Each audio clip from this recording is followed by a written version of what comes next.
Good morning, ladies and gentlemen. It is a beautiful, beautiful Friday morning here in Austin, Texas. This is day 1032 of the 3+ minutes of Planks Challenge, and as always, I am filled with gratitude. Thoughts on my mind this morning. Right now, it's just a little bit about after 3 o'clock in the morning. Up really early, getting ready to make my way to Leadville.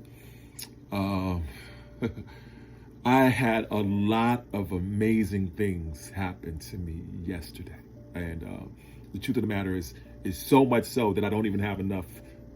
I don't have enough time in these 3 minutes to explain them all.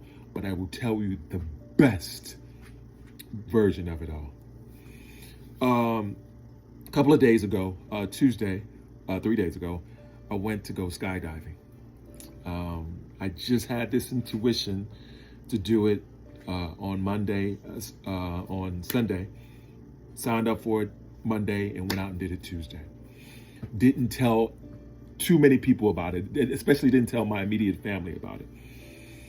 I happened to call my brother, Tug, who had just had surgery, on my way to San Marcos to go skydive. And so he was the first one in my family I told. No specific reason to tell them or not tell them. It was just whatever. I'm doing whatever I wanted to do. So after I did it, amazing experience, amazing time.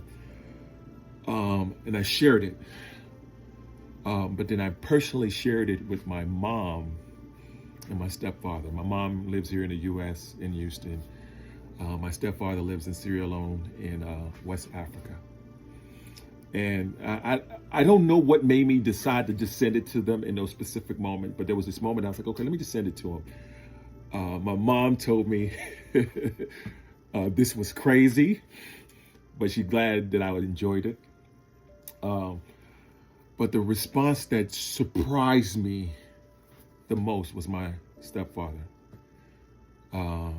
Andrew, my dad. And we've always had a little bit of a weird relationship in the past. This is in the past. And I always didn't feel good enough. I always felt like I was loved less than my brother. I was always getting in trouble. I was always like, we just butted heads so much.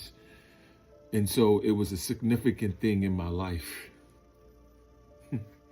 So he sent me a text, and he told me, he laughed. He was just like, that's that Ron. He's just so adventurous. He's always doing something, which was in the moment sparked me back to a time when he caught me on a 15-foot pole, 15 to 20-foot pole, light pole, by in front of our house. I had climbed it all the way to the top. And the car was coming around the corner when he was coming, and I didn't want to get caught. So I jumped from the spot, thinking that hopefully they wouldn't see me, which they did. But what was so interesting about the whole experience was it was me being me. I've always been adventurous. But also in that text, he says, man, the sky is the limit for you. There's nothing in this world you couldn't do. And it really touched my soul. But then he called me from Sierra Leone, and he was asking me about all of it. And he was asking me the feelings about it. Even at one point, he asked me if I would take him to go do it himself. And I told him not only would I take him, it would be my treat. But the reason I'm explaining all of this was I lost a lot of me over time. You know, when you're a child, you're plentiful. But there were times that I felt I was way too much. And a lot of people didn't understand me. And I succumbed to that and just started being normal. But I'm not normal. I do crazy things. I do believe in myself. I do make mistakes. I do all of these things. And in that conversation, he said, keep being you, because you're going to do the impossible.